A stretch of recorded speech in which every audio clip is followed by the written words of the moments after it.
ಬದಲಾವಣೆಯಾದ ಸಂದರ್ಭದಲ್ಲಿ ಕೂಡ ಅವತ್ತಿನ ಶಿಕ್ಷಣ ಮಂತ್ರಿಗಳಿಗೆ ಅಧಿಕಾರಿಗಳಿಗೆ ಮನವಿ ಪತ್ರ ಕೊಟ್ಟು ಇದೇ ಫ್ರೀಡಂ ಪಾರ್ಕ್ನಲ್ಲಿ 13/4/2000 ಅಂದ್ರೆ ಯಾವುದೇ ಮಕ್ಕಳಿಗೆ ಧಕ್ಕೆ ಆಗಬಾರದು ಅಂತೇಳಿ ಅಡಿಗೆಯನ್ನ ಬಂದ್ ಮಾಡಬಾರದು ಮತ್ತೆ ರಜೆ ದಿನಗಳಲ್ಲಿ ಹೋರಾಟವನ್ನು ಹಾಕೋಣ ಅಂತ ತಾವೆಲ್ಲರೂ ತೀರ್ಮಾನ ತಗೊಂಡಿದ್ದಕ್ಕೆ ಇದೇ ಫ್ರೀಡಂ ಪಾರ್ಕ್ನಲ್ಲಿ ನಾವು 13/4/2026ರಿಂದ 15/4ವರೆಗೆ ನಾವು ಹಗಲು ರಾತ್ರಿ ಧರಣಿ ಸತ್ಯಾಗ್ರಹ ಮಾಡಿದ್ವಿ. 15ಕ್ಕೆ ನಮ್ಮ ಆಯುಕ್ತರ ಅಧ್ಯಕ್ಷತೆಯಲ್ಲಿ ಒಂದು ಸಭೆ ಆಯಿತು.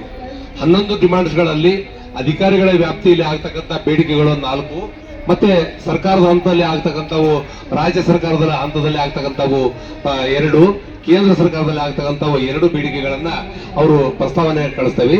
ನಮ್ಮ ಹಂತದಲ್ಲಿ ಇರ್ತಕ್ಕಂಥ ಬೇಡಿಕೆಗಳ ಬಗ್ಗೆ ನಾವು ಸೂಕ್ತ ಜೂನ್ದೊಳಗಾಗಿ ಒಂದು ಫೈನಲ್ ಆದೇಶವನ್ನ ನಿಮಗೆ ಕೊಡ್ತೇವೆ ಅನ್ನಂತ ಬೇಡಿಕೆಗಳನ್ನ ಆಯುಕ್ತರವರು ಭರವಸೆ ಕೊಟ್ಟಿದ್ರು ಮತ್ತೆ ಲಿಖಿತವಾಗಿ ಅವರ ಪ್ರಕ್ರಿಯೆಯೊಳಗೆ ಇದ್ರು.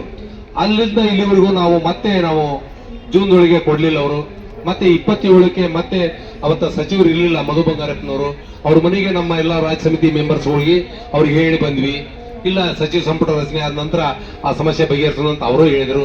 ಅದೇ ರೀತಿ ಅಧಿಕಾರಿಗಳ ಹತ್ರ ಬಂದ್ವಿ. ಅಧಿಕಾರಿ ನೀವು ಜೂನಕ್ಕೆ ಕೇಳಿದ್ರಿ, ಇವತ್ತು 27ಕ್ಕೆ ನಾವು ಬಂದಿದ್ದೇವೆ. ನಮ್ಮ ಕೂಡ ಇವತ್ತು ನಿಮ್ಮ ಹಂತದಲ್ಲಿ ಇರ್ತಕ್ಕಂಥ 4 ಬೇಡಿಕೆಗಳನ್ನು ಈಡೇರಿಸಕ್ಕೆ ನೀವು ತಯಾರಿಲ್ಲ ಅಂದ್ರೆ ಅಲ್ಲಿ ಹೋರಾಟ ಮಾಡೋದು ಅನಿವಾರ್ಯ ಆಗತ್ತೆ ಅಂತೇಳಿ ಮತ್ತೆ ಅವರು 15 ದಿನ ಟೈಮ್ ತಗೊಂಡ್ರು.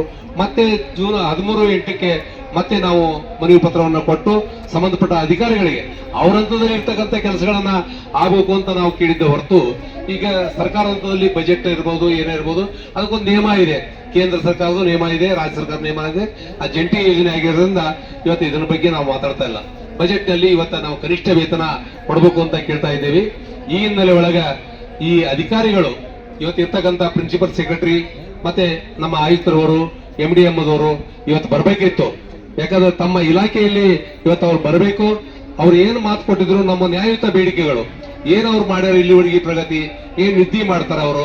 ಈಗ ಈ ಪರಿಸ್ಥಿತಿ ಒಳಗೆ ಹೋರಾಟ ಮಾಡೋದು ಒಂದ್ ಕಡೆಗೆ ಆದ್ರೆ, ಈಗಾಗಲೇ ಮತ್ತೆ ನಮಗೊಂದು ಭಯ ಬಂದಿದೆ. ಏನ್ ಬಂದಿದೆ ಅಂತಂದ್ರೆ, ಈಗಾಗಲೇ ನಾವು ಬಿಸಿ ಊಟಕ್ಕೆ ಕೇವಲ 4 ತಾಸಿನಲ್ಲಿ ಕೆಲಸ ಮಾಡ್ತಿದ್ವಿ. ಅವಾಗ 1ರಿಂದ 5ನೇ ತರಗತಿ ಮಕ್ಕಳಿಗೆ ಮಾತ್ರ ನಾವು ಊಟವನ್ನು ಕೊಡ್ತಿದ್ವಿ.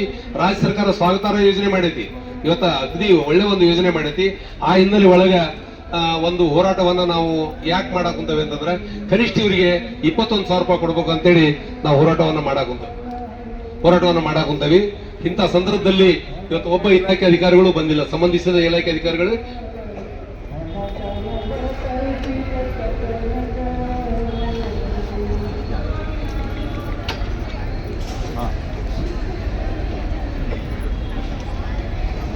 ಯಾವುದೇ ಹೋರಾಟ ಮಾಡಬಾರ್ದು.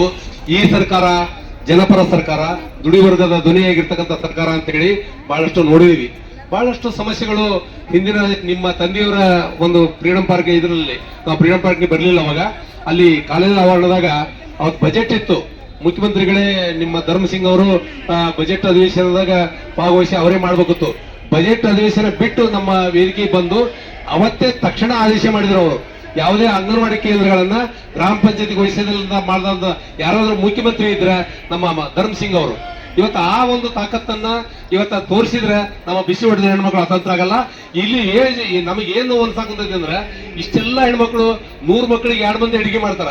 ಒಬ್ರಿಗೆ ಏನಾರ ಕಾಯಿಲೆ ಬಂದ್ರೆ ಒಬ್ಬರೇ 100 ಮಕ್ಕಳಿಗೆ ಅಡಿಗೆ ಮಾಡ್ತಕ್ಕಂಥ ಕಷ್ಟಪಡ್ತಕ್ಕಂಥ ಹೆಣ್ಮಕ್ಳಿಗೆ ಇವತ್ತು ಇಲಾಖೆ ಅಧಿಕಾರಿಗಳು ಬಂದು ಅಟ್ಲೀಸ್ಟ್ ನಮ್ಮ ಬಿಸಿ ಊಟ ಯೋಜನೆಯಲ್ಲಿ ಇಲಾಖೆ ಇರ್ತಕ್ಕಂಥ ಸಿಬ್ಬಂದಿಗಳು ಫ್ರೀಡಂ ಪಾರ್ಕ್ ನಲ್ಲಿ ಕುತ್ಕೊಂಡ್ರ, ಮುಂಜಾನೆಯಿಂದ ಕುತ್ಕೊಂಡ್ರ ನಾವು ಕಿವಿ ಗೊತ್ತಿಲ್ಲ. ಅವ್ರಿಗೆಲ್ಲರಿಗೆ ಪ್ರತಿಯೊಬ್ಬರಿಗೆ ರಿಸೀವ್ ತಗೊಂಡೇವಿ. ನಾವು ಫ್ರೀಡಂ ಪಾರ್ಕ್ಗೆ ಬರ್ತೇವೆ ಅಂತ ಹೇಳಿವಿ, ಕುಂಡಿರ್ತೇವೆ ಅಂತ ಹೇಳಿವಿ. ಒಬ್ಬರಾದ್ರೂ ಅಧಿಕಾರಿಗಳು ಬಂದಿಲ್ಲ ಅಂದ್ರೆ ಈ ಸರ್ಕಾರ ಯಾತಕ್ಕೆ ಬೇಕನ್ನೋ ಪ್ರಶ್ನೆ ನಮ್ಮ ಮುಂದೆ ಕಾಡ್ತಾ ಇದೆ.